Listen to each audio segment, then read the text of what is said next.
Matt Miller, huge fan. Not even sure what to call you other than ESPN, NFL. What does your bio on Twitter say?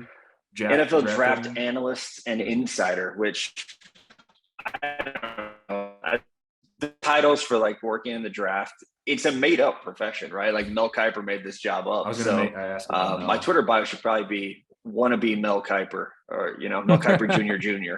You're probably in my Twitter bio. But no disrespect, but kind of like weather men and women, it's like they're not held to a degree of success rate. It's like, yeah, it's gonna rain, it doesn't. Who cares? Nobody like, hey, you were wrong.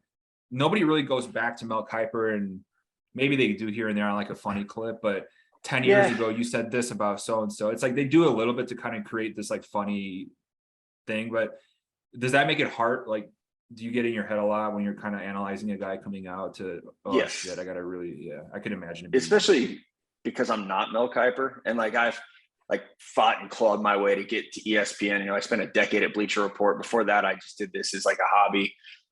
And so I think when you're not the top guy, you know, when you mess up, you know, because you want to be right, because it's a very competitive field, and there aren't very full-time gigs. At ESPN, there's a couple guys at NFL Network, and then there might be like, you know, some offshoot, you know, like networks or brands that might have a draft guy, kind of like I was at Bleacher Report. But it's so competitive that anytime you miss on a player, you're like, shit. Like I have a second round grade on Patrick Mahomes, and it haunts me. I'm like, why? So do the Bears. Why am I so stupid? Right. So the Bears, right. So it bothers me more than like the fans would bother you, or, you know, even your bosses. Like if you miss on a player, it's though I've been teased more than I've ever been, you know, kind of gotten in trouble or whatever you want to call it. But the weatherman analogy is great, because we're using all the information at our disposal to tell you what we think will happen. And there's always the unforeseen, you know, of like, you know, the Bears can draft Mitchell Trubisky and everybody thinks he's this second coming. And then you pass on Patrick Mahomes and Deshaun Watson. One of those you might be okay with right now passing on, but yeah, sorry to bring that up. But so you try, you know, and it's an imperfect science for sure. Yeah, for any new listeners, real quick, because hoping if you share this, there's some new listeners going to be here. Wes is in Chicago and a big Bears fan. I'm in Colorado, but I'm a Vikings fan. It's a weird story of Randy Moss in '98 when he got drafted. When I was a kid playing football, kind of didn't have a team, and it got annoyed with everybody being Bears fans around me for whatever reason. So I was like, I want to find my own team. Yep. And then when Moss got drafted in '98, I was like, all right, I'm a Vikings fan, and ever since I've been. So just so people know the dynamic, because we're going to ask some questions about. So when I make jokes about the Bears, they understand. Yeah. Well, and I get all of them. Like I live every day in this shit fest that is the Chicago Bears organization. But also the city of Chicago, Matt, I don't know if you pay attention to like a lot of other sports, I'm sure, but obviously a great sports town, one of the best. Yeah. But outside of the Bulls, and the White Sox are underperforming, but like it's depressing. It's the Cubs don't want to spend money. You know about this. I think you're a Royals fan in baseball. Yeah, I know all about it. Yeah. And the Cubs have the money, and they're a big market team, and they just don't want to spend it. And then you got the Bears, who I did see a funny tweet from somebody who was like, probably changed now, but it was everybody had gotten a bet to win the Super Bowl except for the Bears. They're the last team at one of the sports books in Vegas. And I was just like, I actually think the Bears I think they made the right moves to turn things around. So I was never a fan of Matt Nagy and Ryan Pace working together. Like I liked Nagy individually, but I was not a fan of Ryan Pace when they hired him. I thought they should have hired Chris Ballard. But I do think they maybe a year too late, but they kind of realized, like, right, the Trubisky, you know, Nagy Pace situation, that's not what we need. And yes, they're going to be bad this year, but I think it's almost strategic. You know, we can't call it tanking rebuild because the NFL gets mad at you, but it's like the only way to rebuild in the NFL is to be bad or get really lucky at quarterback. And I like Justin Fields a lot. I really liked him when he was coming out of Ohio State. So I think they got the right quarterback now. It's just you're going to have to suck for a year to get a left tackle and a wide receiver in there. And you're a polls guy, I would imagine, coming from Kansas City. Yeah, I'm a big believer in his. Like, I think his background is really good because, being a player at Boston College, being a good player, it's not just like some dude who was on the team. He was a starter, and then working under so many different front offices, being under Scott Pioli, which you kind of learn some of the New England stuff, being under John Dorsey, you learn a lot of like the Packers methodology, and then being under, Brett Veach or really beside Brett Veach, you kind of learn how he's done things. And, Chris Ballard was there for some of it, who's the GM of the Colts now and has a great reputation. So I think for Poles, he's someone who has like his education in football is so extensive, and he's got all these different strategies and philosophies that he's bringing to the table. I think that does make him someone that's like, I'm excited to see what he does when they actually have salary cap space and actually have first round draft picks, because I do think he can evaluate talent really well. I saw in your mock 2023, you have the Bears with the second overall pick, taking what's his name, Jackson Smith-Njigba out of Ohio State. Yeah. So the second overall pick thing, early mock drafts are always based on like betting odds. Who's the favorite one? Like you were saying, the Bears hadn't had a bet yet, so they're going to be bad, right? Fighting the Jets, right? Yeah, it's always those teams. I think the Jets would be better, a lot better. Yeah, we'll see. I'm not a big Zach Wilson guy. I'm not either. I mean, they put some pieces there, though. The mom friend thing. I like his mom. Right, respect that. But as a player, I'm not sure yet. But I do think that, the Bears, if they can get a receiver like JSN, who I don't know if you guys watched the Rose Bowl when he absolutely torched Utah. It's like everyone in the stadium knew. Everyone at home knew like where the ball was going, and they couldn't stop him. And for me, like he outshined guys who were top 15 picks last year, Garrett Wilson, Chris Olave. So he's a stud. He's legitimately a receiver that's good enough to be drafted in the top 5, which just doesn't happen that often anymore. To switch gears to another conference rival, the Vikings, who I just talked about. I became a big fan of Kwesi Adolfo-Mensah because just I like gave me similar feelings to when Theo Epstein came to the Cubs, in a very different approach to kind of how he builds the roster and kind of looking at the numbers a little bit more. But then the coach, I love the hire. I did not want Harbaugh personally. Just for a lot of I'm a Niners reasons. fan, like for a lot of the reasons you're a Vikings fan. I'm a Niners fan, but it was Jerry Rice for me. So I get it. I get you not wanting Harbaugh because like I went through that with him and Trent Baalke. So I hear you completely. But for me as a Vikings fan, just kind of looking at the roster, some of the moves they made, and I hated Mike Zimmer. I just could not stay. And then you see all the players, what they've said since he's left. Just, it was not like, it sounds like the worst. If you took that same type of talk and put it into like an office setting, it sounds like the worst place in the world to work. Right. So now they get this young, kind of fresh, vibrant kind of coaching staff and kind of rebuilding everything and also adding some pieces. I've probably the most excited I've been as a Vikings fan since I didn't say stop caring about sports, but like once you have a family and kind of don't care as crazy as you used to. Can't watch. I'm like, I have high hopes. I just started putting some money on them to win the. You have responsibilities. Yeah. But I already put a little bet for them to win the division and stuff. And I'm like, if they can kind of stay healthy, I'm pretty excited about them. And I think Kirk Cousins, as much as he gets this, he can't win the big game thing, the numbers and kind of what's around him, I'm like, he's pretty good. Like especially statistically. No, like there's a lot worse that you can do. So I don't know what your thoughts are over there, but I'm pretty. I look at, like you said, the depth chart, and offensively, at least, I think defensively, like they have to kind of rebuild some things, but offensively, like they're loaded. I mean, you've got a stud at receiver in Justin Jefferson, who he might be a top 5 receiver, like right now. Dalvin Cook, when he's healthy, is amazing. I really thought they did a good job of rebuilding their offensive line, which was a huge need like 3 years ago, but they've really attacked it through the draft. And I'm with you on Cousins. Like, no, he's not Joe Burrow, Patrick Mahomes, this young guy you're super excited about, but he's good enough. And so I see their situation, and maybe this is just because Kevin O'Connell's coming from the Rams, but it's like when the Rams had Jeff Fisher, it's like they couldn't get out of their own way. They were talented, but they were kind of stuck in the mud. And as soon as he's gone, they hire a coach that not very many people had heard of, who didn't have, a huge reputation as a play caller or a schemer or anything. And they were immediately competitive. And so I think the Vikings are in a situation where who knows what that division is going to look like this year with, the Bears are down The Lions I think they'll be a tough They'll be team, but they're better. not loaded with talent, right? And then the Packers lose all their wide receivers, despite Alan Lazard now being a Hall of Famer. According to Aaron Rodgers. Which was Wes just showed me fucking that. hilarious, by the way. That's so hilarious. When I saw that quote, I was just like, damn it, he's so unlikable, but He's that so was good. so funny. He's so good at that, like, dry humor. But the Vikings did add Zadarius Smith and Danielle Hunter's back. Right. The 3-4 it's the now. secondary, right? It's like the young secondary's got to come together. Did you like corner the at pick? least? I wasn't that as familiar with Lewis Seen as when they drafted him, but then the more I read about him, everybody's like, he instills fear in like people, and like he's one of those guys. I'm like, I'm kind of pumped now for that. But he's just a badass. Yeah, and Booth is smooth. I thought Booth had like a down year. But if you go back and watch him a little bit earlier in his career, he was super talented. But I think Seen is a stud. And it was easy to get lost at Georgia because they had like the entire defense get drafted.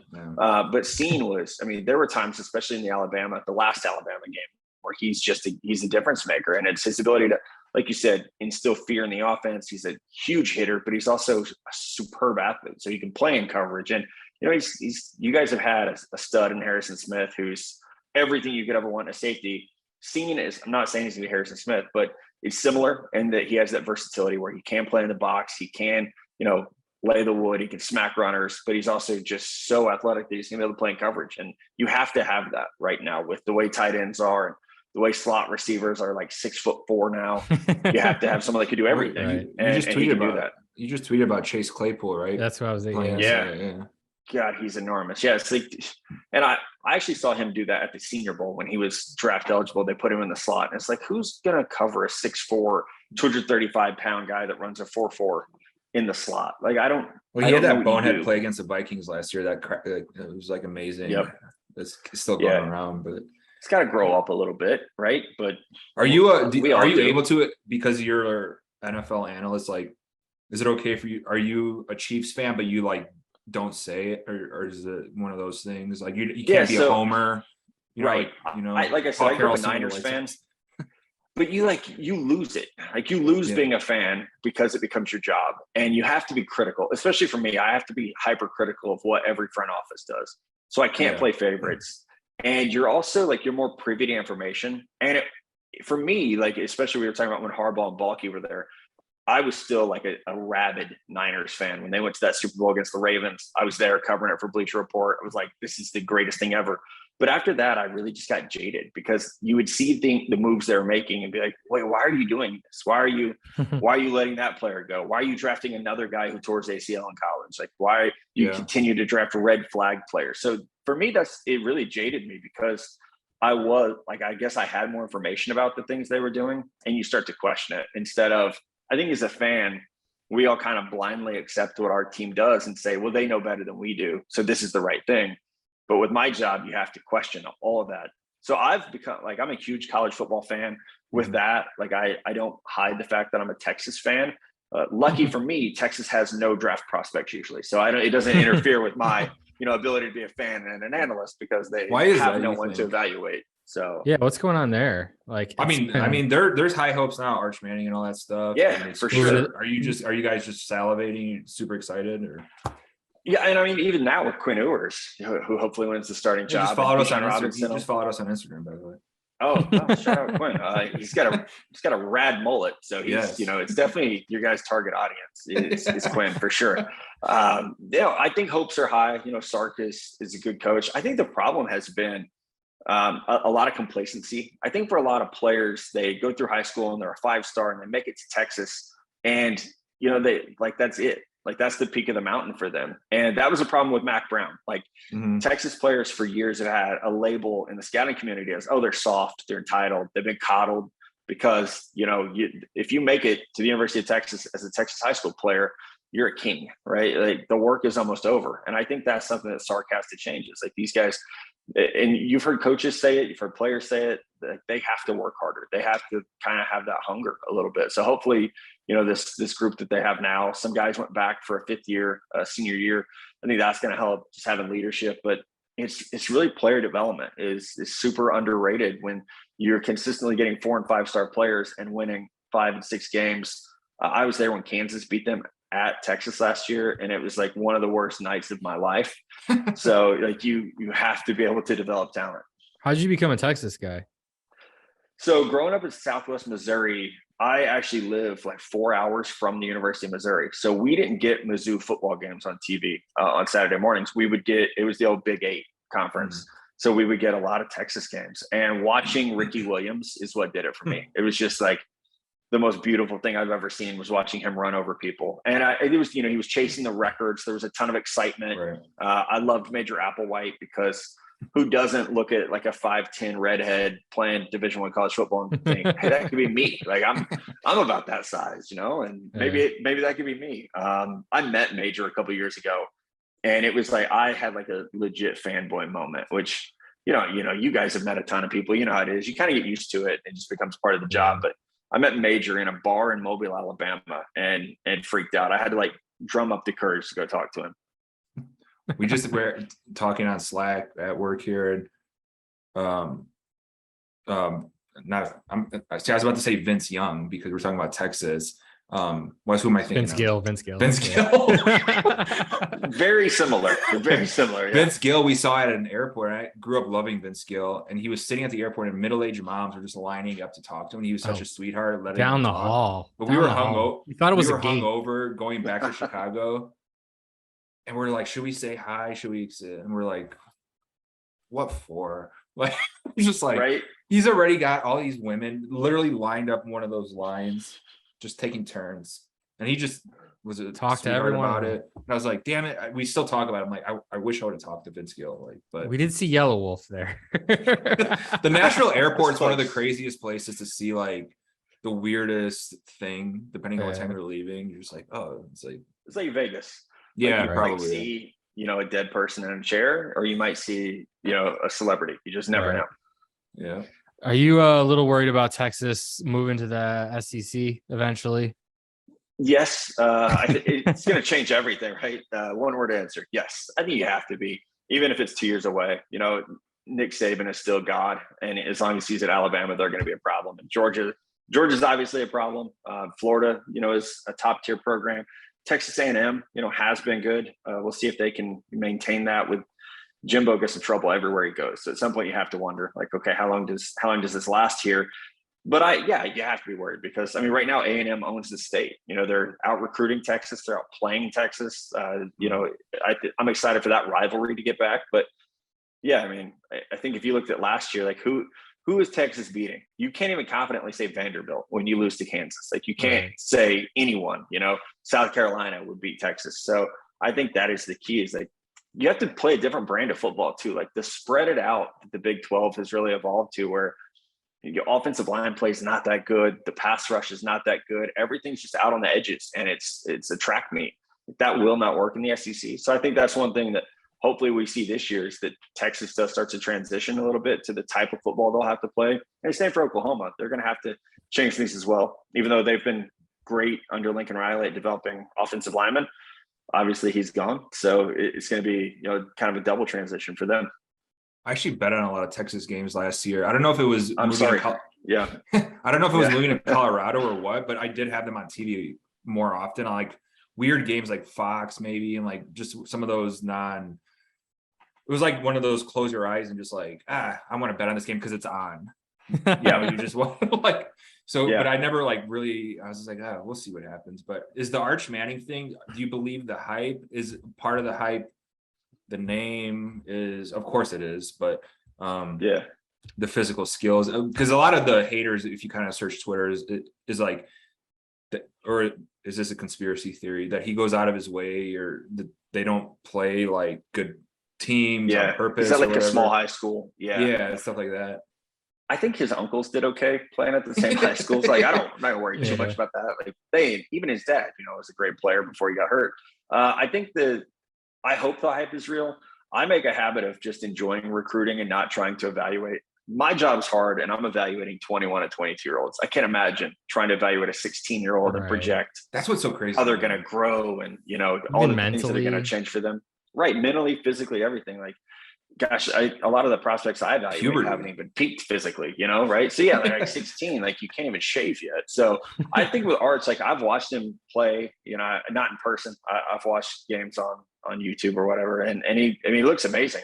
It's funny. He's almost a combination of his uncles in terms of his body type, and the way he throws the ball. But I think I heard someone say this and I loved it, was no quarterback in the country will have more resources than he has. If he struggles, he has his grandfather, his dad, and two uncles who know more about football than probably anyone, so he has all the tools to succeed, from the mental ability, the athletic ability, and the resources. And I think when guys fail, it's usually they don't have one of those three things, and he has it all. So it's gonna be a jump going from a small school in Louisiana to the University of Texas, but your guy's new best friend, Quinn Ewers, is hopefully there for 2 more years, and we might even see Arch Manning redshirt. I think we're trying to send him some stuff. I don't know if he responded, but those care packages from Whiskey Riff are my. Well, dude, thank you for buying stuff too. We got to send you more free stuff, but like you're always great about taking care of us too. So no, it's great. I'm going to a concert tomorrow, and I've got my Whiskey Riff T-shirt ready to go. Hell yeah. And we can't announce it yet. We have another big launch coming, hopefully in August, that hopefully you'll be excited about. We'll send you some stuff. There we go. Always love free stuff when you're a journalist. It is amazing. Speaking of the Mannings, are you a fan of Peyton and Eli? Now that you're an ESPN guy and stuff. So that's the best thing they've ever done to me on ESPN. Other than hiring me, yes. Other than that, second best thing.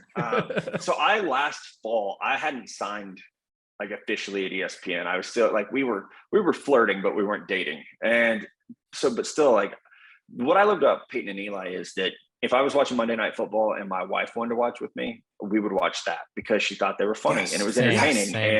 It made the game a lot less boring for her. And she actually loves football. Our first date was watching a 49ers football game, of all things. And so, but for her, it was like, hey, this breaks it up. And they also, it wasn't so monotonous. I think of like the first down, here's the play, talk about the play. Second down, here it is, talk about it. It just, the flow is, I think, better for the casual observer. And I even, like, as a diehard football guy, like there were times where I liked it better, especially if the game was bad. I liked it better because it gave you something else to watch. Not every Monday night matchup is going to be, Chiefs Rams from a couple of years back. So sometimes you need the, Russell Wilson or Eli Manning, giving the double bird to people. I think it does. It makes it a lot more fun. Marshawn Lynch. I know when they announced it, I was very skeptical. It was like, God, these guys are kind of dry. They're kind of goofy, but Payne's like drink. Payne lives like, I'm pretty sure. Can't really know for sure. I think he lives like 20 minutes from me in this part of Colorado. I didn't even know he like stayed here. Like, you can't blame him once you come out here. No, you can't. As great as Indianapolis is, so he's not going back to Indy. But like a lot of times he seemed a little buzzed, and like they're just like the perfect type of humor. And then I think they not kind of trying that with baseball with A-Rod. It's a little weird. A-Rod and Michael K. Yeah, but it's still better. I like that they're trying that because you need a little more of the interactive element of it. Because speaking of baseball, it's like that's a great example of pitch. It's a much slower game. Oh yeah, you need announcers that can really kind of create like funny moments. And like as a Cubs fan, I still miss like Len Casper left for the White Sox or whatever. But even if the team sucks, sometimes you could watch it and just like the voice alone kind of keeps you going. So real quick, we'll get back to sports, but before we got on, Red Rocks, speaking of Colorado, and Turnpike, I think you said it was a religious experience. Oh, it was amazing. A lot of people told me the same thing about that show. So just what was your review? Religious? Crazy? Yeah. Never going to see a better concert. The safe word for it. So I'd never been to Red Rocks either. And I, obviously it was the top of my concert bucket list. After going to the Ryman a couple of times, it's like, okay, I got to go to Red Rocks. Like this is really high on my list. So obviously the pre-sale comes out for the tickets, and the freaking website, like you couldn't buy tickets. Right? So I just was like, okay, it's not going to happen. And then a buddy of mine, had a connection. ESPN, come on. Yeah, right. So he was like, hey, we can get you a couple tickets. And I just thought we were going to get like GA, top of the hill, tickets, and we got in like the pit. Like basically, like we sat right behind Evan Felker's dad.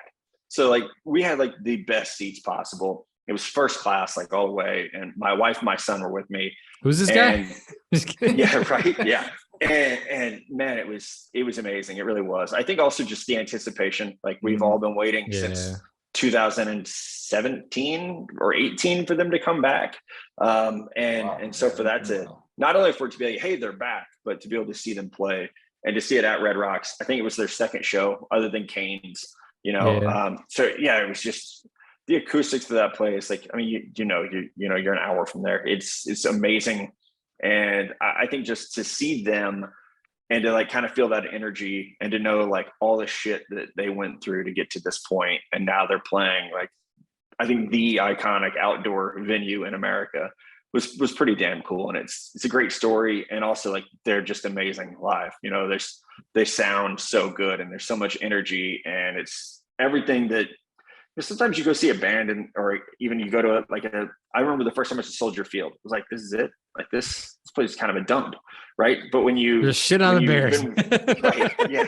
When you've been waiting the to stadium hear forever, and you hear them and they're as good as you'd hoped, like there's nothing better than that. And go on a Saturday morning at Red Rocks, you'll have a yoga class going on. You'll have a guy with a ponytail running from the top step to the backwards, bottom, backwards carrying a sledgehammer. If you really want to see a show, man, I walked up there to get my son some barbecue and almost died. And like I'm elevation, not in great shape, but I'm also not like out of shape, I'm like somewhere in there. But yeah, the elevation, the pitch of that climb, it was brutal. I was recently at Cabela's, and everywhere sells the air canisters just for people like to get a hit of oxygen. I've been here. I think I'm okay. Actually running though, you feel it. I've talked to a marathon runner here who he took him like a year and a half to get used to just so your lungs feel tight when you're running and stuff here. So I'm like, I'm going to buy some of these. They look good. I actually might've been on Shark Tank, and I realized though, I was sitting in a parking lot doing it just to test it out after I bought just it. huffing air in a parking lot. Right? And I'm like, this looks like I grabbed an air freshener and I'm getting high. Which in Colorado, like that's probly coming soon, right? But it's like they make the spray paint can. They make the like it's almost like a, it doesn't go over mask. It goes over here. So I think it works. I don't know. It kind of, you feel okay. You feel when you take a hit of it. It's not like an inhaler, but they set like little like pocket ones too. You go, so halfway up the steps, you take one and then you finish up. But yeah, drinking, I think was like the first time here is like the booze hits you a lot quicker. I feel like is that's one of the first things people I feel like say. It does. Yeah. Because we tailgated for that show, and it was like, I think I had like 3 IPAs, and I was like, oh shit, like I need to drink water. I need to stop. Like I have to be a responsible adult tonight. This isn't like drinking in Missouri. It was a little different. And you saw Shane Smith too. We love those guys. Yes. Recently. Oh my gosh. Yeah. Shane Smith and Whiskey Myers, which was nice. Such a good show. I mean, come on. New album. Yeah, tomorrow. and it was at the Ozark Amphitheater, which is like a tiny little venue, and it was packed, like just completely packed. It started raining like halfway through the show, just like a light rain. It was fantastic. But I'm actually seeing Shane again this weekend, Peacemaker Festival, Fort Smith, Arkansas. Gonna see him and Zach Bryan, who I know you guys are huge fans of too. So it's a nice little lineup. But Shane and Whiskey Myers were pretty much at the top of my must-see list. Kind of been, chipping away at that the last year since we can all get back and see concerts Whiskey again. Myers. Yeah. Oh my God. That's so like, good.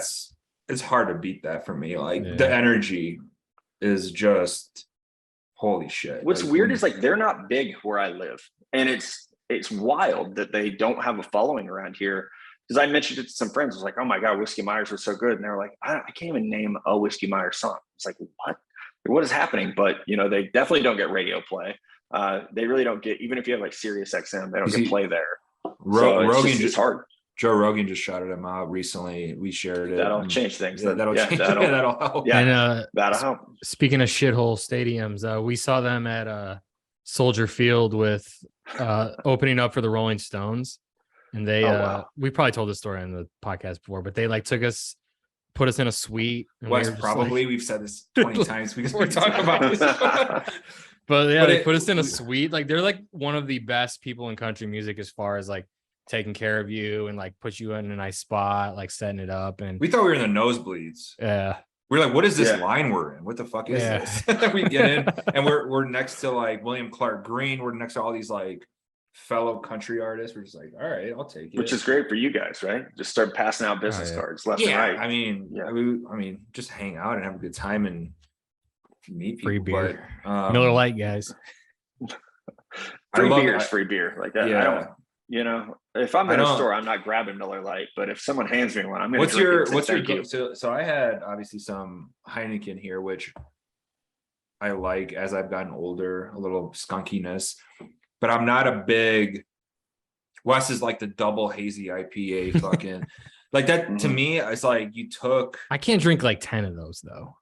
It's like it's just like you liquefied pumpernickel bread and you're like, drink it. Yeah. Is that your thing? Is that your I'll drink anything, honestly. That's, like almost. I mean, anything. yeah, I'm like you know, like whatever, especially if it's free. Like Coors Light here. Yeah. Busch Light. I would say if I were gonna buy something, it would be Busch Light, just because it's easy, it's cheap, it's good. You know. Yeah. So I like it. Like we had a pool party at my house last night, and that's the beer of choice. I'm not afraid of some natural light, though. I'll tell you that. Like we slam natties around here like crazy. It's a Missouri beer, right? And it's $15 for 30 beers is just you're stealing it at that point. So I'll definitely do that. But Boulevard Wheat, like if I could only drink one beer for the rest of my life, it would be Boulevard Wheat. It's I don't know if I've had perfect. It's out of Kansas City, super good. But yeah, I mean, I'll drink the double hazy IPAs like Voodoo Ranger or Tank 7 by Boulevard. Like, it just all depends on the day. You know, if it's like today, it's like 106 degrees here. I'm probably not going to slam IPAs. You know, it's more of a Busch Light or Michelob Ultra. I would pass out like two of those in the heat. It's like, forget it. It's over. I'm better. Start. What's that? Like if you were going to start, like if you were going to tailgate, start with like two of those and then switch to your Busch Light. And you're good. The marathon beer kind of like fills you through the night or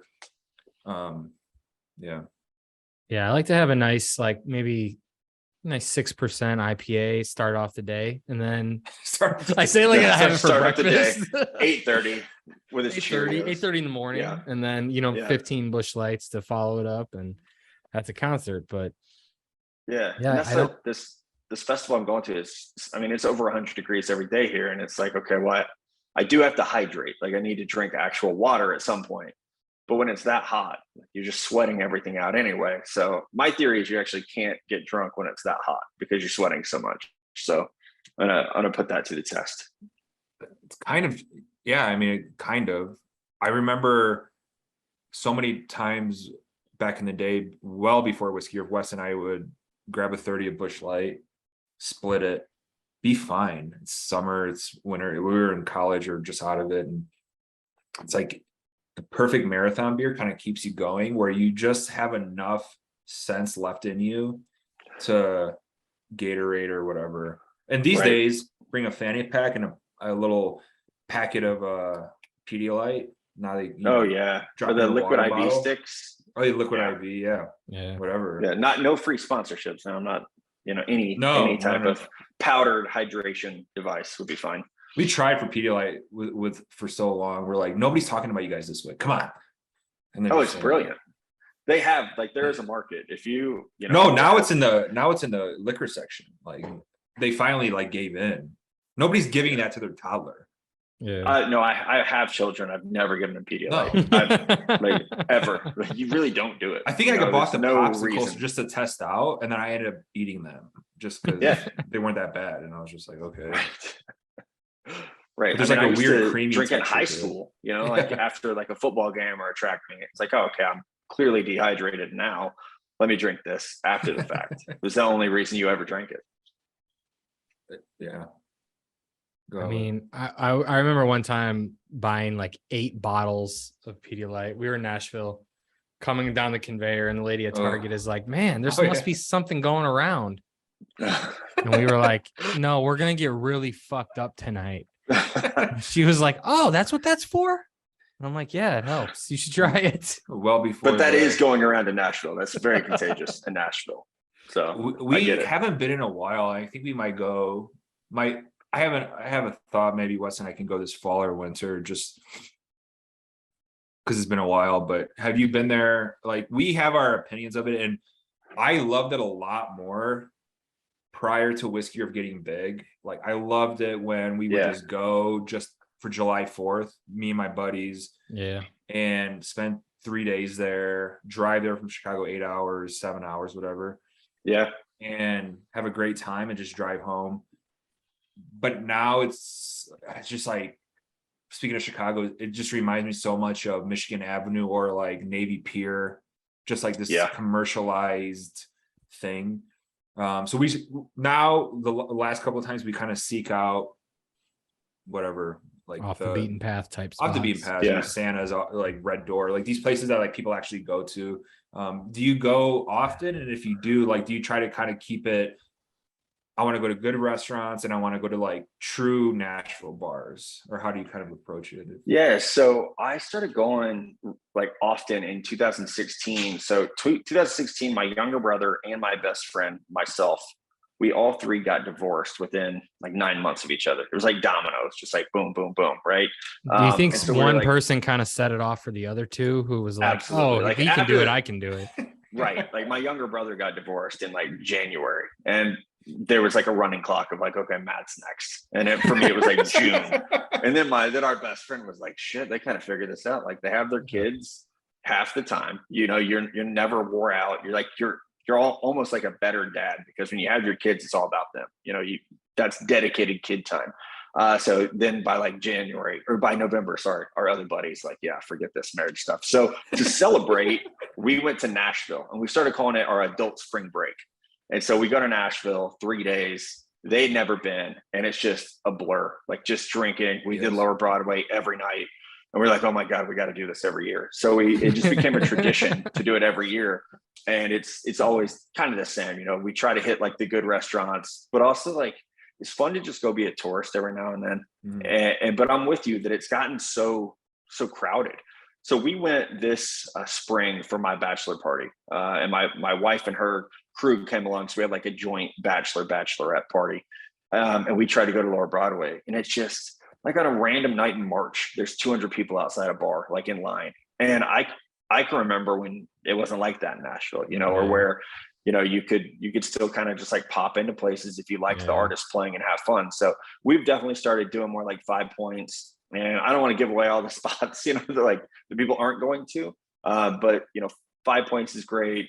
Winners and losers is big enough that I think we can say the names and people get if they go there, it's fine. But definitely, I feel like also like Lower Broadway. So I've been going for like 6 years, once a year. And I feel like there's always the same band playing at the same bar. And so it's like, okay, well, I've seen this before. I know your shtick, like your mashups of 90s rap and then 2000s country. You're going to do Nelly, you're going to do Blink 182, you're going to do Wagon Wheel, you're going to do Journey, and it's all going to be in the same key. And you're going to, And then I'm over it. And then we're going to get kicked out of the bar for dancing with people because Kenny Rogers' nephew kicked us out. It's just like always one. We were at Acme. Was it not New Year? When was that, Wes? Were we not there? And Tom Cruise was upstairs. I think that was 4th of July. Tom Cruise went to Acme of all the places he could go. Yes. I got food poisoning there, so I actually have that's the one place I refuse to go now, because you're only in Nashville for 3 or 4 days, and I legit got food poisoning. It was ruined it. And it's like, you don't want to be in a bathroom in any of the other bars. Just no. And like I'm not going to the bathroom at Nudies, with food poisoning from Acme. The bathroom in Tin Roof on Demembrian. I always fuck that name up, but not even a bathroom. It's just a pile of shit with no door. I remember one time, was it me or you, Wes? We had to go. And we're just like, I can't do it. Like I gotta take an Uber to the hotel. I gotta go back. It's just one of those. But that's a sign of a good bar. But that's not really a dive bar either. That becomes this place where Chris Young is just there. Yeah. We used to make fun of Chris Young selfies, but he's a cool guy, giving us tequila and stuff. But it's that type of place where it's like a lot of known people are there. Just pop in. Get seen. And I feel like the downfall started when like artists put their names on bars.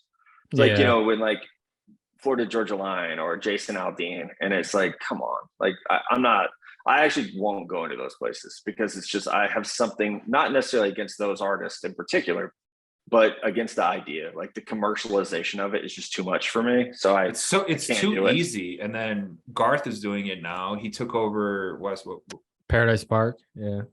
And then but he's making a dive bar, right? Isn't that the thing? It's supposed to be like a dive bar in Lower Broadway that cost $1 billion. The old Oasis, and it's got like palm trees and shit. I'm like, is this gonna be a tiki bar? Like, that's so like pull off a tiki bar. Such a layup. Great, like, but... hey guys, we're gonna call it the Oasis, and it's gonna be a tiki bar because I got this song called "Friends in Low Places." It's very as much as I actually don't. I've grown to kind of appreciate Guy Fieri in weird ways, but it's a very Guy Fieri approach. Like when he opened his restaurant in Times Square and just got absolutely murdered for like what he was charging, the type of shit he was serving, the drinks. People were like, no, like brisket doesn't go in sushi. Like it's not how this works. So that's kind of what you see at like Luke Bryan's bar. Luke Bryan has a sushi bar. But even like roof. Dierks Bentley's bar, it's like a club, and it's like the bouncers like killed the guy, right, Wes? Like, yeah, like literally, yeah. Yeah. So I avoid those places. Yeah, I still I just don't go in there. Like I still think like Nudies was the first bar I ever went to in Nashville, and so that's like it will always have a soft spot for me, even though they have a rooftop now. But it's like a club upstairs. And there's great spots. Like Tootsie's is still like iconic kind of spot, and then you got Robert's Western Legends World, which still plays tons of country music. Legends Corner is a good spot. Tin Roof, but it's almost like as you go further down, it just becomes progressively more closer you get to the river, the worse it gets. It's kind of like country music, right? Like so it's like the further down you go, like the worse it gets, and before you know it, there's Kane Brown. So thank you for that. Goes. Thank you for that. I didn't realize one time I was with a guy who like had been like with his management group, and I made like a little joke about like, oh, like getting lost in your own land.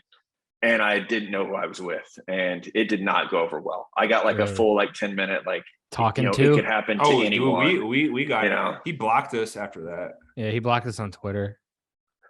And we saw him at a festival. We'll tell you a story after this. Well, yeah, we'll tell you this after like the full story. But we saw him at a festival once and talked to him for like 20 minutes, and then at the very end, he was just like, "Who are you guys again?" Whiskey Riff, and then we just walked away. And you saw like his face go blank. He just like realized who we were. Like, oh no! I had that happen with an athlete once. Yeah, I was interviewing a guy, and I said some negative things about his ability. And after the fact, he was like, "Who are you with?" And I told him, and he was just, same thing. Like their face changes, and he's just like, "Fuck you," you know. It's like, oh, sorry, man. Like, I feel like that's a really to kind of turn it back to sports quickly. The world like being a beat reporter for a team, it seems crazy because I just saw like Derek Carr get into it with a guy from ESPN actually. No, I haven't seen it. I haven't been on my phone today. So that's Gutierrez, I think is the last name. I think I might get that wrong, but basically the guy was like, if all the expectations and stuff don't matter, and then Derek Carr's like, I don't like your tone or whatever, something, but like it's got to be like a really hard thing if your job is to follow the team and you're with the team. You have to be like impartial and kind of say what needs to be said, whether it's about a player or whatever. But then you got to go into the locker room and like talk to them. It's like, it's got to get awkward. I don't know if you've ever done that. Probably not that way, but definitely not to that level. You know, people that have done that, like, and it just gets. Oh yeah. I remember back in the day with the Cubs reporters, and like you would see like face-to-face screaming matches and stuff, but that's like an underrated ability to kind of keep your cool when an athlete's like screaming at you because they don't like that what you wrote about them. Especially because most journalists aren't very big and most football players are. You know, it's like there's a size difference here. I don't remember the reporter, but I know Baker Mayfield, like, you know, he had like words with someone and then there was like he wouldn't talk to them for a while. So I think it's tough. Like Twitter has changed everything, I think, because of access, you know, to players. Like it used to be like you only had, you know, you would deal with them in the locker room, but now you know, they can slide in your DMs and tell you what they think. I have players do that quite a bit. Oh, really? And sometimes they're respectful and they're like, hey, I don't know why you saw it this way, and they try to explain their side of it. Prove you wrong. Sometimes that context helps. Yeah. Or I'm going to prove you wrong thing, which I love that. Like I embrace that all the time. Like I say I want a player to prove me wrong. Like, please do. Like, this is just my opinion. If you need to use it for motivation, go for it and prove me wrong. But yeah, I've heard from guys, being local to Kansas City, you hear about that with Chiefs players that like you want to tell the truth, but you also want to keep your access, or you want to tell the truth, but you don't want body slammed, by an offensive lineman. So I think it's an underrated job, to be able to do that, to be honest and fair and not worry about, what the repercussions are going to be. I think that's, no one really is reaching out to give those guys credit, those guys and girls who are, will kind of stand up to the players and say like, hey, here's what's actually going on. Like Mekhi Becton showed up out of shape, and realizing that you may have pissed off a 370-pound offensive lineman. Yeah. Well, Leonard Fournette. Yeah. They just showed up like 300 pounds or 270 pounds. And I've always thought we could approach country music that way. We're like, hey, this single was a bad performance. Maybe the next one will be good. Just kind of like maybe week 5 was a bad showing for quarterback, and maybe week 10 will be great. Like, yeah. And they don't seem to think that way. Right? Or no, right. Like every quick, album like can't be southeastern, It's No. like, okay. Yeah. Because if you remember, like always aligning Raff for people hating him or loving him or whatever, Sam Hunt's one of those guys where he had that weird, I think his kind of trajectory's kind of like, obviously kind of slowed down. But he had this weird phase where he was like going on all these interviews and talking about Sturgill and Tyler Childers. And he released some like bluegrass song, like live performance. Everybody's like, man, all right, maybe he'll just release a country album. That would be interesting to see. And then he had like one song on that album, 2016 is that the one that was very country. And then it's just like they give you a taste of potentially, and then they're like, I'm gonna go right back to what I think is gonna work. It's like, no, the wave is gone. The wave is past. Like if you can't keep up with it or adapt, or you don't really have that voice with whatever you're doing, then that's it. Like, and now we just want Sam Hunt to actually release music, right? Like just put something or whatever. Like, hell, like people, I think now are. I think your general country fan now would be more excited Post Malone released a full country album than if a guy like Sam Hunt did it. Because we're just like interested in the fact that he talks about it. And he seems really knowledgeable about the old stuff, to not disrespect it. Sturgill compliments him. We're like, okay. And he has a good voice. Like that's the thing, right? He's very super talented. Yeah. So a little bit of artistry too. Like without a doubt. Yeah. All right, real quick before we get out of here, I gotta know the Bears draft grade. And then I gotta talk about the AFC West real quick after. What do you think about Velus Jones, Jaquan Brisker, Kyler Gordon? Like, where do you think? What do we do? What are we doing? I was really surprised that Ryan went DB, knowing the offensive line needs work and the receiver core is really bad. Velus Jones is a stud. I mean, he's so elusive and he's such a great playmaker. He's a little bit older of a prospect, but to me, it's like he's ready to play right away. I read today that he cooked Kyler Gordon in training camp. Just like, I wouldn't surprise me. And he played in an offense that, like, respectfully, they couldn't get him the ball. So I'm excited to see what he can do when someone's scheming touches for him. And I think he's gonna be used this is like gets said too much. It's going to be a Deebo Samuel type usage where sometimes he's getting the ball, in a direct snap. Sometimes it's handed to him. Sometimes it's, quick slants and screens. So I'm excited for him. I loved Kyler Gordon. I thought he had a chance to be a first rounder. So I like him a lot. I like Jaquan Brisker. He's just super solid, strong safety material. So they had a good draft, but I think what people forget is you can only use the picks you have, right? And you can try to trade up, but this last year was not a very good draft class. So it wasn't the year to mortgage your future to trade up and take a left tackle or a wide receiver because those guys came off the board so early. Nice. Well, not nice. I hope the Bears are terrible. But everybody here is obviously obsessed with or excited about the Russell Wilson arrival, and then he shows up wearing his own jersey, and I saw some guy say, I've never seen my own. Everybody knows the corniness and like kind of the stuff. Every comment, everything he tweets, just like people just like respond with corn, literally images of corn. First of all, do you think the AFC West is the best division of football? And then the Russell Wilson kind of element to the Broncos, you think it's going to make a big difference? Because I heard stories, I would put on sports radio here right when they got him. So they were having guys from Seattle like kind of call in and be like, this is what we saw, this is what we heard. And it's like, I literally heard stories about like Saturday night at the hotel before a game. And he's giving us like a little speech, whatever. And like the players are like laughing, visibly laughing, because he's such a cornball. Is that true? Is all this kind of gonna eventually kind of come back? It's not like he's a guy that's 26 anymore. He's not like he has 10 years left. So what are your thoughts on kind of the AFC West and the kind of the Russell Wilson dynamic? Yeah, I'll start with Russ. Let's ride. That it's top of mind. So what was that? 2012 NFL draft, I think. I'm getting old. 2012. I actually shadowed him for the time that he was at the NFL Combine in Indy. So his like warm-ups. We went to a high school gymnasium the night before he was going to throw on the field, and he threw, and I got to go, and like I got full behind the scenes access. And I thought he was like the coolest guy, right? Because he was so mature, down to earth. But I'm also like, at the time I was like a late 20s, guy from the middle of nowhere, Missouri, who really hadn't been exposed to a whole lot of, the world. So like his appeal to me is going to be a lot different than his appeal to, the dynamics of an NFL locker room, 52 other players. So I think some of the things were from Seattle, like you have to give credit to that of, the players on defense not liking him, Richard Sherman, Cam Chancellor, they've been pretty vocal about that, about them not getting along. But on the other side of it, until last year, he had won 10 games every season he was in the NFL. It's like, is the guy corny?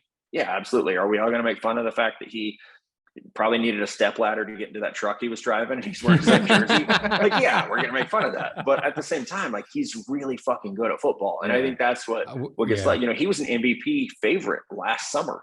Peter King, who's like the godfather of football journalism, writes this article about like Russell Wilson's never won an MVP. He's never had an MVP vote. And the betting lines change, and it's like, oh, we're going to let Russ cook and everything. And obviously he didn't have his best season, dealing with injuries and stuff, but I still think he's a fantastic quarterback. And so sometimes you got to be able to like separate the two. Like, would I want him to be my like locker room leader? Maybe he's not for everyone, but man, he's so good on the field. And to go full circle with the AFC West, I actually can't remember a division ever being this good before, to have this much talent, to where you could take any one of those teams and put them in another division in the AFC and they would probably win it. Like the Bills they look like they're going to be fantastic, right? But like the North is pretty much wide open. The South, we'll see what Matt Ryan looks like, or if the Titans bounce back. But I think that, the Chargers are just continuing to get better, and adding Khalil Mack is almost unfair with Joey Bosa on the other side. Denver gets Ross, but they also get Randy Gregory, which is going to help a ton. They get, their receivers back healthy. Obviously the Chiefs have had this fantastic run, and the Raiders, get Derek Carr's best friend and the best receiver in the NFL, arguably. So and a new coaching staff, which is huge for them. So I'm excited for it. Selfishly, being so close to Arrowhead, I'm going to go to every division game that happens, because it's just going to be fantastic. And I think, I'm not a Chiefs fan, but I'm surrounded by them. There's like legit fear. They've owned this division since, really, even when Alex Smith was playing, like they were winning the West. And I think now you're kind of looking over your shoulder. I was in a bar when the Devontae Adams trade happened, and Chiefs fans were like, oh shit, like what are we going to do now? And there were a couple Raider fans. There's actually a lot of Raider fans here. And some of the Raider fans are everywhere. Oh man, they are, which they're great. Like I don't, they have a bad reputation. I love Raider fans. Like they make this job fun. They're wildly emotional, but they're a good time.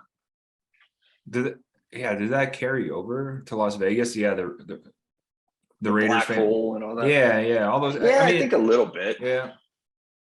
Like I would hate to play in a place like that though, like in the city, not the stadium and stuff, but like the thought of being in a place that's just gamble and party, and not that like New York and Chicago and LA all have that too, but it just seems like holy moly like that. But would you rather play in Cincinnati? It's just like or Green Bay. Like, would you rather be in Green Bay or Las Vegas? I was so curious about the Green Bay thing one night after smoking weed. I was just randomly on my computer and I was like, what does it even look like? I've never been there. So I was just looking up like housing property. I think it was when Hackett left to go to Denver and he put his house up.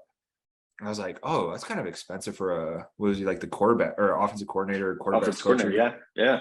I was like, that's a nice house. I'm like, that's not that expensive. I was just like, but you're in Green Bay. It's like beautiful. Right. You're like, baked out of your mind on Google Earth, like looking at Nathaniel Yeah. Hackett's house. Where does this guy live? Right. But dude, this was a lot of fun. I mean, I feel like we could talk for 5 hours about music and sports, but yeah, who's gonna win the Super Bowl? We'll end up with that. Bills. I had to do like my picks. I picked the Bills over the Buccaneers, which is like, and they got I Julio root for Jones chaos. yesterday, right? Yeah, right. So hopefully he knows which plays they're running. You know, that had the play in the end zone last year where he went the wrong way. But I mean, and then their center goes down with a knee injury today, Ryan Jensen. So that could affect things. But man, it's hard to bet against Tom Brady. Yeah. Like, you know, more often than not, you're going to win if you bet on Tom Brady to win. Right. So What is going on I'm there just with gonna Tom keep doing Brady? that. What is going on there? Like, I actually don't know. Like, I want to know as well. Like, you see other reports that he like pushed Bruce Arians out, and all. I truly don't know. But Bruce came back and was why like, he got better looking, he got Botox or whatever. He just got whatever going on here, and then like you got Giselle, you got your kids, you got your he's wife. getting blood transfusions from like 8-year-olds. He would get if he would get the biggest. Would he not get the biggest contract in the history of sports broadcasting if he wanted? Yeah, they say it's waiting for him, right? It's like he'll make more money broadcasting than Tony Romo has, right? Yeah, definitely has.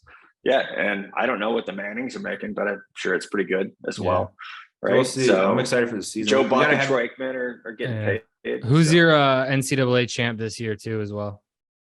Oh man, I want to say Ohio State. I'm worried about the offensive line a little bit, but they between what they have with CJ Stroud, Travion Henderson at running back, he's amazing. And then we were talking about JSN earlier. I think he's the best receiver in the country. So they're going to be different on defense. I think that's the key. Like last year, we saw the defense struggle a little bit. They brought some guy. Zach Harrison came back for a super senior year. That's going to help them a lot. So I don't think I've ever picked Ohio State to win a national championship before. So it feels good to finally pick the Buckeyes. All right. Beautiful. Matt Miller, we should have you back on if you're cool with it in a few months. Absolutely. The NFL season kicks on. Yeah. Stick on for 2 minutes if you don't mind. But thanks, buddy. Really appreciate it. Yeah, no, appreciate you guys. Been waiting to do this for a long time. So glad we made it happen.